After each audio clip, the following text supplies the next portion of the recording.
Good morning, honorable members. Ngasi business package charge. Start question number 469. Hangbigadabana, honorable member Shri Karam Syam.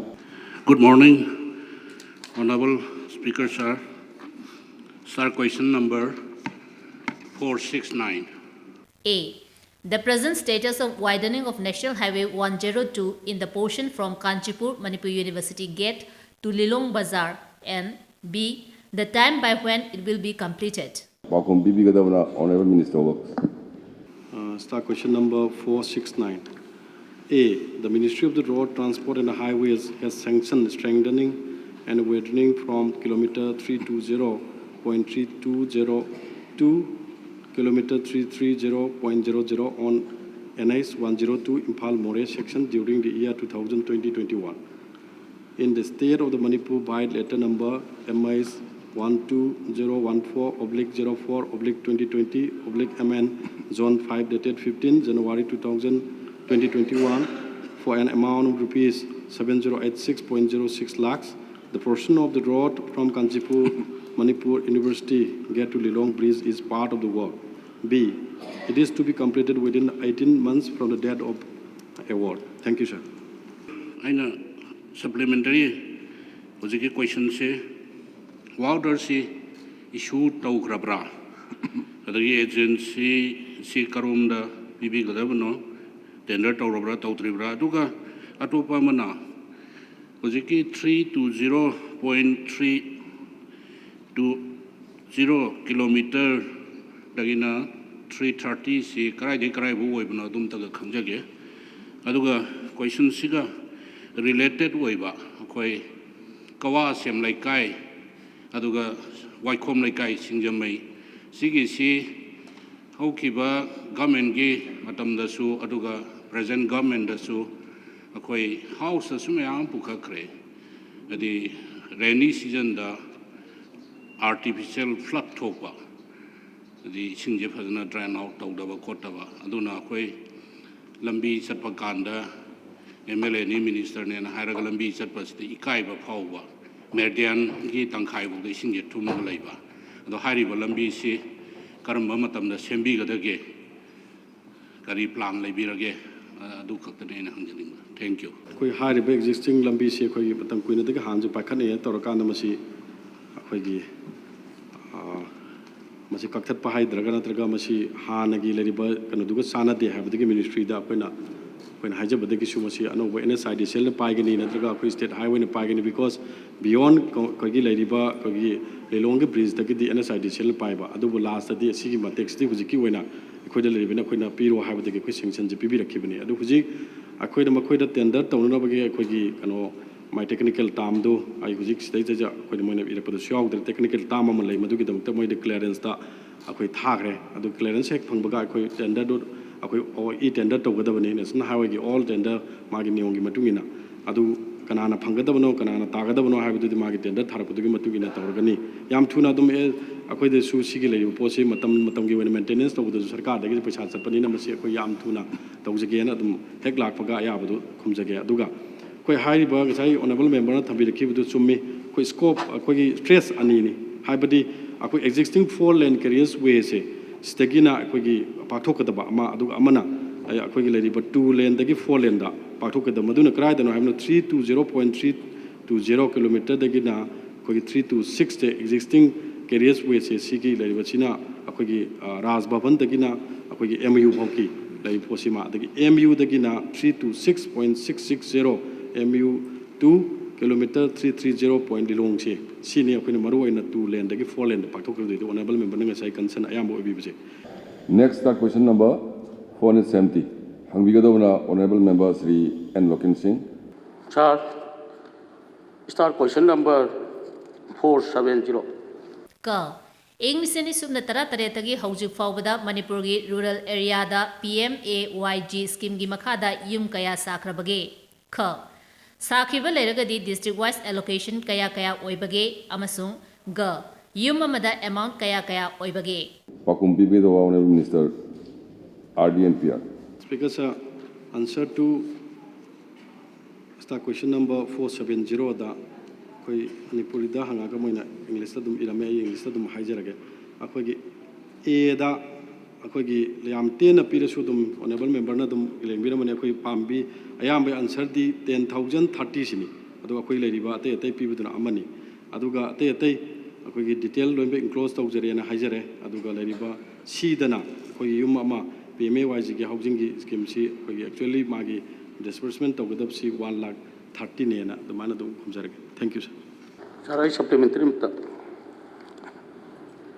ꯍꯧꯖꯤꯛꯁꯤꯗ ꯑꯩꯈꯣꯏꯒꯤ honourable ꯃꯤꯅꯤꯁꯇꯔꯅ ꯈꯨꯝꯕꯤꯔꯤꯕ 15,842 मागी target तौबदा 13,861 sanction तौरे है अदा sanction तौरीबसीदा पल्लीबसी अमुक हुजी हुजिक्सी मिनिस्ट्रीना फलसी release तौरक्री है अदुना मसी Karamba Kalda फलसी release तौबिरकदगे सिमतामदा खुम अदो हुजिकी हारिबा अखोगी 15,842 से अखोगी लैप आउट हाइब तारे फेज 1 दा पाइखखिबा अदु फेज 2 दा पाइखखिबा जिगी सिगी फेज 2 की पार्ट अमा लैप आउट नि ऑल टुगेदर अखोई मणिपुर दा अखोगी एज पर मागी पीखिबा सेंसस की मतुगिना अखोई सेक 2011 दा ऑल टू लोय पिराबनी अन स्टेदा अखोई जिंग सी जे कोना लिमिटेड ओना करिनो आइदा 13,865 से सेंक्शन पीरेगा नंबर ऑफ द रजिस्ट्रेशन जिना अखोगी 14,877 ने कोई हुजिफाव मसिंग बाउसी सुबंगम दबा हाई तारे रेजिस्टर तब मी से लाक्तबा because मरमदी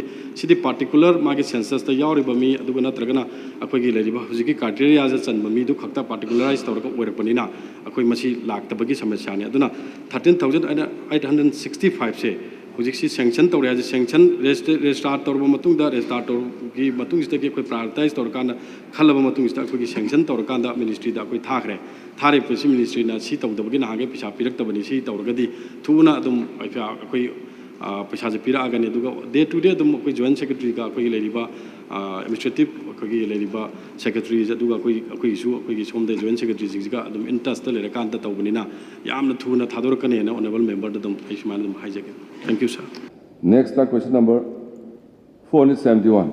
Hangbigadaba Honorable Member Sri K. Govindas. मागी से इंगोंदा ऑथराइज तौरम sir Oh. Star question number 471 क इंग्लिश एनी सुमना 19-18 गी वर्क प्रोग्राम सेमखिबा लेब्रा अमसुंग ख लेरबदी बिष्णुपुर केंद्र गी ओइना एप्रूव तौखिबा वर्कसिंग थंबियु Pakum Bibigadaba Honorable Minister Works. Speaker sir, answer to start question number 471 से कोई लेजै अदगा का दा लेजै खादा approve तौखिबा वर्कसिंग दुदी head wise ओइना मखादा थमजरी अददी A दा measure head 5054 road and bridges ता improvement of the Tinungai Mamang Awang and Makhalekai Makhalambi aduga B da measure head 3054 da road and bridges ता कोई A da maintenance of the Tinungai अखोगी Laimanai road 0.3 kilometre to 2.20 kilometre अदुगा रोमा number 2 दा maintenance of the Thinungai Laimanai road 2.2 kilometre to 4.2 kilometre अदुगा रोमा number 3 दा अखोगी maintenance of the Upokpi Maning लंबी अदुगा रोमा नंबर 4 दा maintenance of the Ninthoukhong Mathak Leikai to Sadhu लंबी 0.00 kilometer to 5.42 kilometer. Roma number 5, the mending of the potholes in and around new mini secretariat complex, Bishnupur. Thank you, sir. Next, question number 473. Hangbigadaba Member, Honorable Member T.S. Lokeshwar Singh. Start question number 473. क Manipur state की ओइना English एनी 13-19 दगी English एनी 10-13 फाउबा करम मफमदा residential school pre primary to class 12 हांगदोखरबगे अमसुंग ख खुंद्रापम केंद्रदा residential school pre primary to class 12 अमा हांगदोपिबा थंबिबा याब्रा अमसुंग रोमान 1 यारगदी करम मतमदा थंबिगनी Pakum Bibigadaba Honorable Minister Education. Start question number 473 की आंसर कोदा हांगदोप लेट्री खोदा Ministry of Education na approval piragadi Kundrapkam Kendra da residential school pre-primary class 12 hangdopa yagani masigi damakta handak aikoigi state na proposal thabda yaujage Ministry of Education na karamba matamda approval pirak kani khangdri binina aikoina karamba matamdagi hangdokani haibasi haiba ngamjakhiroi maruina si question simtanga de arubi question na school phagal jai bi mission maka da koi KCS school la makak leijabase mase 100% sabal ore ado masichu si sangaba sichu iroina na koi primary school koi upper primary school ne ka sai complete ore har basi servicing sigi bill payment wat ori bhai tare ne masichu koi department da hangiraga paisa kya wali khule hangiraga sabe to wana sabanina masimtang payment pithok biraga thubin tor sangana matam lipi be yabra deng hangjege thank you school fagalan ji misal gi makada 1 to 12 pawgi ama tawgre abdu yam athuba matamda yaragadi assembly session manung da su soti lebe yaragadi ayhak nan su chacharure honorable MLA gi du yam phajana ningti dana aikoi saba isu ujarami kitang walhori baibo koi gi toilet ki block tu gaktang ngai hore adu madu solution biramane na kalli koi honorable MLA ga iga su pau phangna gre aduna athuba dai koi sanaba ai tawjage aduga alu sangana ba tawjarage inauguration gi dum matam lepaga honorable MLA da khangan jarage aduga loina na ai koi gi classroom mari ai koi nauna mamangi paibiramba koi honorable minister na babeli adum ayaba pibiraga sabirami haribudu so koi honorable MLA ga iga yam thuna chaminarga engineer purakanda koi estimate ama hol tawrakanda koi gi lairiba state ki kitang yauri beste ki piba konabra natraga konadragana koi PAB da hanta ki da hapsal laga koi pithokna bai madu honorable MLA ga saminar si aduga hanagi ayawba sagi badu samagra gi makadara RMS ki makadara madu koi sabaloi biragadi consult minister singna adumak koi bill thagalan bio koi hariba koi gi sel adum kanoda education gi account da leiba ponina thabakku phajana ningthina tawramagadi koi bill amata pandana loina pithok chabani Next, start question number 474. Hangvigadova Honorable Member Sri Surya Kumar Okram. Sir, start question number 474. A. Whether there is any pending in payment of wages, material and administrative costs under the Mahatma Gandhi National Rural Employment Guarantee Scheme MGNREGS Roman 1. If so, the district-wise details Roman 2. If not, the reasons thereof. And B. Whether it is true that the disbursement were withheld due to lack of funds. If so, the details thereof. Pakum Hangvigadova Honorable Minister RDNPR. Answer to start question number 474. A, the yes for wages and the material component. A gi Roman number A1 the enclosed. Roman number 2 the not applicable. B, yes, administrative department has submitted a claim proposal to MORD.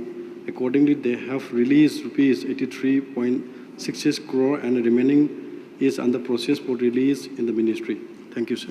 Sir, MGNREGS Mahatma Gandhi National Rural Employment Guarantee Scheme se sir handaki budget se dasu koi gi khungang sing lamgi oinadi largest job creation within the sir handaki budget se da almost 2,370 crore su masida handaki budget estimate se da happy sir adu sir mamangi lairiba sida almost 514 crore liability the lay heavy sir aduga 83 crore si Ministry of Rural Development dagi thadorokre hai sir masina praja da karamba kanda yohon bidage aduga walhoriba 514 crore si handaki March ki mamangda natraga handaki thas ki mamangda numitra ni mamangda kunni mamangda karamba deadline ma ministry na masi sujangriba liability mayam singsi mayam di huzik pandemic matam sida awana mayam si tawraga praja mayam si suraga government gi khara expect tawraga leiribnina masi karamba kanda thangan biba yagadage had numtam thambiba yagadra. Speaker sahab ji ki honourable member ने पनबीरीबा 83 अखोइना जो हाइजगिबा 83.66 crore सी अखोइने balance amount of the first tranche अखोइगे अहांबा first tranche की अखोइगे बैलेंस अमाउंट निसिना अखोइना क्लेम तौरबुदुगी ममांगी बैलेंस थादोरखिबनी अदुना अखोइ सो फार अखोइना क्लेम तौगिबस्ती क्यानो हाबना 690 crore नि सी सेकेंड ट्रांच की अनु सी पिरप मतमदा अखोइ मिट तौगनी हाइदना अखोइ थमजगे अदुगा हारि पोसिसु अखोइगे लेरिबा अखोइ मिनिस्ट्री ना अखोइ हंदक से कोविड लापदगी वर्चुअल ngakta तौबनीना अखोइगे लेरिबा अखोइगे स्टेट वाइज ओइना सु मागी अखोइगी करी पैरामीटर्स खरा अखोइगी कनो द पैरामीटर ओइना सैटिस्फाई ओइबो ओइदबा खरा सु स्टेट वाइज खनरपदगी अखोइ पैरामीटर सिंग नोइ सेमतोरो हादर रेक्टिफिकेशन तौबदो अखोइ अदुसु ऑलमोस्ट रेक्टिफाई तौरगा थाखरे अदुगा मरोइना अखोइगी सिना अखोइ कनो सी अखोइगी समटाइम समवेयर अखोइगी दिसी अखोइगी कैरी ओवर अमाउंट से आमना चाउना अदुम पैसासु लैबा अदुगा अखोइ पैसा थादोय हर कान खुदक्तदी हेक्ते एमआईएस ते रिफ्लेक्ट तौबो यादमनिना अखोइ जे अदुम बैलेंस अमाउंट ओइने उरकांदा लैबिसिना मरम ओरका आदा चाउना पैसादु उल्ला लैरगदी अखोइ द मदु माइनस तौरगा पिरकदमनिना अखोइना सु मदुगी यामना गिरगिर तक्सनदबा अदुबो almost ngasi ju pung 3 da अखोइ एडमिनिस्ट्रेटिव सेक्रेटरी कमिश्नर सु अदुम सेक्रेटरी सु लेंगसलगा लैबिरि अखोइ गनोदा अखोइगी pung 3 da ngasi अखोइगी कनोसी मीटिंग लै अखोइगी हारिबा लेबर बजेट की एम्पावर मीटिंग लेबर बजेट की सैदा अखोइ होपफुली अखोइ मोइगी अखोइना थाजकी मोइ रेक्टिफाई तौर हाइबा पैरामीटर्स की लेबर डेवलपमेंट सु अखोइ थाखरमना मोइ सैटिस्फाई ओइगने हाइजे अखोइ थाजबने अखोइगा मोइगा अनऑफिशियली वारी सानबा मतमदा अखोइगी ऑफिशियल की थ्रू दा अदुना मसिगी पोसे अखोइ लाइव फरगदी ngasi दum यारकांदा दum मोइ खुदकदा दum थातारपसु याय मोइ थुबनिना अदुना आई मतम मक्ति आई हुजे हुजे आई मिनिस्ट्री ना तवदब थममिना आई हेक्ता मिटम फिक्स तौरगा ऑनरेबल मेंबर दा हाउसदा थमबदी आइगोन खितंग लुना थोअने अदुमाइना येंबिरो अदुगा अदुम होरेन कोइ लागासु दum ऑनरेबल मेंबर ना सी कंसर्न सी एवरी अखोइ ईयर अदुगा एवरी कनो सिंगी कनो दा ऑन बिहाफ ऑफ द कोइ जॉब कार्ड होल्डर सिंगी दा तौबी बनिना मसी अखोइसु इंटरेस्ट लै बिकॉज मरम दे सिसु one of the flagship programme the prime minister की अदुना अखोइ कोविड लाको मतम दसु अखोइ मैक्सिमम अखोइ नंबर ऑफ द मैंडेज पिनरबो हाइदना अखोइ इवन लायबिलिटी दबो सुजलो हाइदना अखोइ होजिक अखोइ we have already cross the 54 mandays in average अदुना एवरेज अदुना अखोइ पिरखिबा लेबर बजेट ना पिरखिबा पोटुदि करिनो हाइबा तंदा 2021 की पिरखिबा ओनली 50 मैंडेज खक्तनी 50 मैंडेज अखोइ क्रॉस तौग्रबनी अदुना अनदर अखोइ ngasi प्रपोज तौगिबजे मखोइदा 183 PD that is most probably equivalent to अखोइ 31 मैंडेज दनी अदुना सिसु अखोइ होपफुली अखोइ ngasi पी फंगनी हाइबि आशा तौजरी अदुना मसी सोइनमकि थुना थादोरकनी बिकॉज मरमदि मसीगी स्कीम्स दि डिमांड ड्राइवल ओइबो पोटनिना अखोइ हारिबो पोट गिवन अदुगा लेबर बजेट अप्रूव तौगिबदु याग्रमनिना मसी सोइन पिरकनी हाइबजे आइना ऑनरेबल मेंबर नसु हेना सिगी कंसर्न ओइबिगनी अदुना मसीगी अमाउंट फिक्स थादोरकदगे करम गाना पिगदगे हाइबदुदि हेक थादोरपगा अखोइ पिजरनी अदुगा हुजि क्रेडिट तौर लेरिबा 83.66 सु अखोइ almost most of the time अखोइ honourable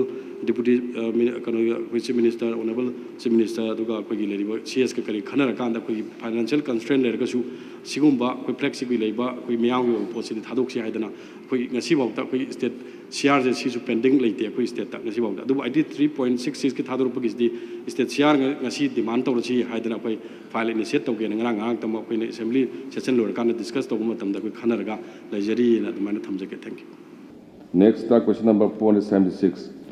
Hangbigadaba honorable member Sri T.S. Lokeshwar Singh. Sir, start question number 476. Ka Dolaithabi Damgi left and right main canals asi fully functional oinanaba government natraga department na kari kari thaurang paikhat khrabage amasung kha loisindana leriba right main canal si pifam thopa land compensation pithokpa lekhrabra Paukum TV Gadavana, Honorable Minister Water Resources.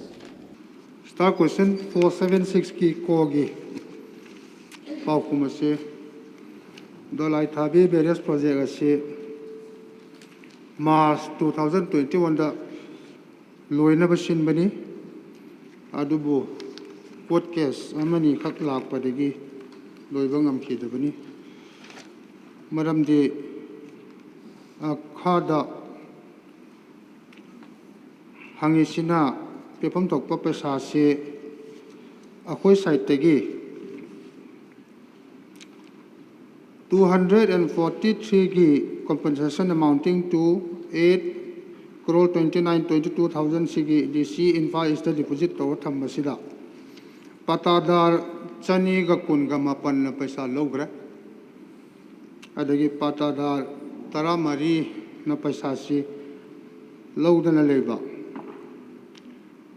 ꯃꯔꯝꯗꯤ ꯃꯣꯏꯒꯤ court case WPCꯒꯤ number 518/2 of 2017 ꯁꯤ ꯂꯣꯏꯗꯅ ꯂꯩꯕꯁꯤꯗ ꯄꯩꯁꯥꯁꯤ ꯂꯧꯗꯅ ꯂꯩꯕꯒꯤ ꯁꯤ ꯃꯔꯝꯁꯤ ꯑꯣꯏꯔꯀꯥꯟꯗ ꯈꯤꯇꯪ ꯊꯦꯡꯕꯅꯤꯅ ꯑꯩ ꯊꯝꯖꯒꯦ ꯁꯥꯔ ꯃꯔꯤ ꯅꯍꯪ ꯀꯣꯏꯁꯟꯁꯦ ꯅꯝꯕꯔ 1 इसिंग पीगदबा मेन केनेल अनि लेफ्ट एंड राइट केनेल अनि से सुंगलो लेसंदना खोगी इनोवेशन तौगिबसे गवर्नमेंट सेगी करी सीमेंट फंगबेगिनो सिमदंग खंजनिंगी अदुगा अमना असिमदंग फजना खुंबियु अदुगा हौजिकसे अदुना मसिदा इन हाइजिनिंगिना लबुक्ता इसिंग चेलनबगे केनेल सारिब्रा और नत्रगा असगी केनेल दुदग इसिंग इंजिन पुखलगा केनेल से सेंबिरिब्रा सिमदंग खुंबियुना हाइजिगिदा यारगदी लमदम अदोमगी इचिले नाउसिंगसु याबिदुना मसिगी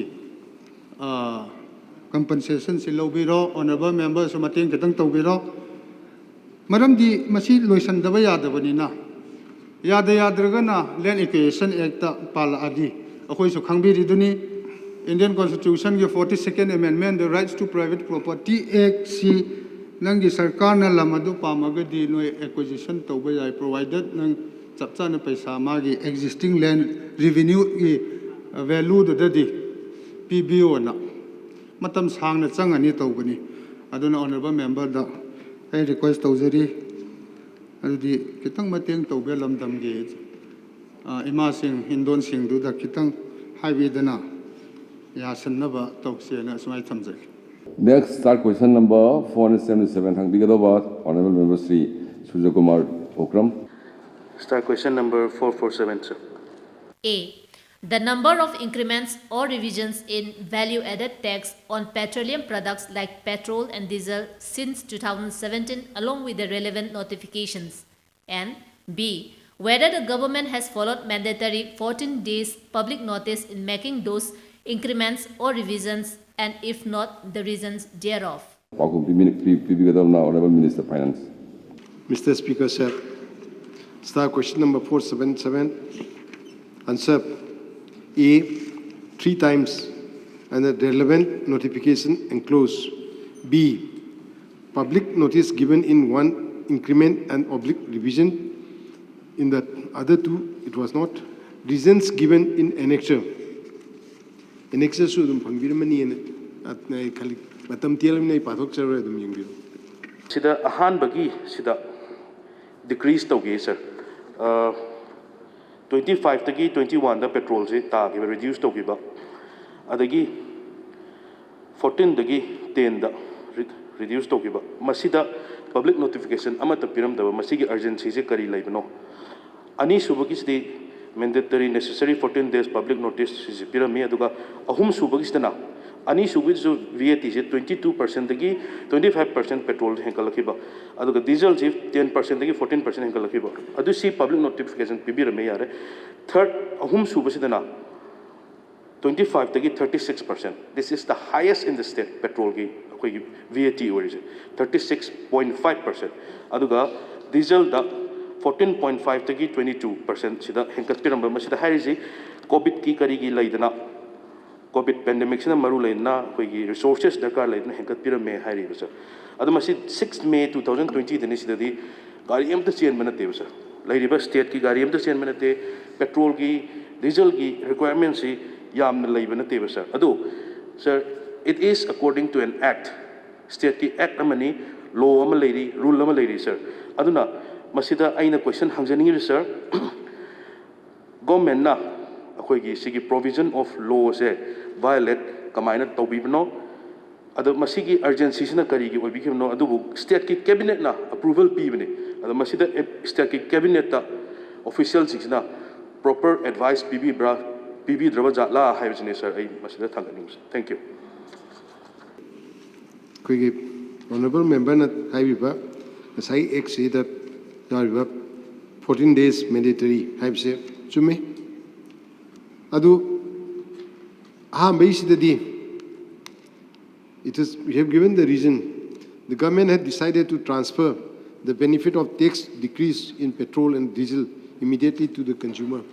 Masidi thodokna yam kana sokpasu nate amarom da public ki benefit oina sakibani adude adu yamna seriously koibana tiena adom doina kan tor consider torga tokibani akombagi sidi it was some sort of an extraordinary situation. In the sense, the GST collection, it had gone down quite low. Tax collection, adudegi all over Nasagi, Haribo Matam say the COVID ki Gamadi Lenana expenditure, Mayamama to the cow give up. Say Adu the Nataba say it was a time Kanotova, Mapandemi, Puruknava, Kanotawagi, expenditure was high expenditure Matagiba. In fact, it was a situation Kariani Koigi Kitang Kanoda Moigi friends ki term the force measure Haiba Aduma situation. Adu Madugidu Gangagap, Ujiki Haiba Kanosidida, Masidida immediately raised of Regadi Kano requirement to meet the womb the Begi, do make film like Padigi, Logi Badu Macanoni. Adu we have Kanosahai Badu Kanota Adum Yai Adu Masigisi. Akoina among an talk to Nabana. I did so Magisi Handaki Sina can unprecedented Ogiba, do much situation of Ogiba. I don't must see Tolkani have Sisu, Sumasi Tolkani have Sisu Quenahan, Kalum the Bagi, Fibum Nihaitare. I do must see Tomatung Cheda, cannot say Kupna Kanaraga. We have the government has considered now is now considering to make an amendment to insert a provision to Section 22 of the Manipur Beru Edit Tax Act 2004 to provide power to the government to issue notification without giving 14 days notice and to give retrospective effect to such notification from a date not earlier than the date of commencement of Manipur VAT Act 2004 in respect of action, not in respect of every action, in respect of actions which cannot be complied with due to force majeure. Sini Canada with that. In fact, it is Matamdugi labor situation. Everyone knows. Aduga honorable member na how badly does it affect the people? Adu Matamdu the lockdown ye kari Torpanina high reverse the Thodokna Viam the Kanna Canada public can soak within Aduga Matakta Canada Lacy, a koi theatre lacy after the GST regime Matung the deep. Say lacy, Queen Hengel pay about a koi power level. Bese only Sigi Kanose petroleum ge si they the lay Aduga and come the excise gi Lemgani Aduda Sigi si Torga si Toromatung the gip Kanose the Aquina Betki collection chip si Matung say the Mieda Tobuni June the Quay Mieda 12.56 crore Remedy Mieda 18.83 July the 27.5 Smaitona Kanose substantial increase the punky Aduna which could meet our requirement. This, particularly in the past year, was a unprecedented sort of year. At the low end, everyone was tied down because of the Swed Asnasigi, Asuk Hengale, Asuk Sire. I think cannot overcome situations in a cannot control Tony. Say there were problems about quarantine center, Tonova Hangava, Mayamji, Pizza Pitak Tonova, quarantine center, Mata Hamada, no, Mayamama, Kanoto, Heidi, Nasagi requirements, Yamna, Kano unprecedented manner that Tokiba, Aduna, Nasagi Harivasi, Adu Digi, Tokibani, Adu, Ekoi, Hariba, Sigumasi talked about corrective measure, I couldn't Tamzikiba, Adu, my don't loge, Harivasi. Can Guapam Zika Tamaga, honorable member na Adumasi can reply, Penbu and Adman Tamziga. Agenda number 2, motion for extension of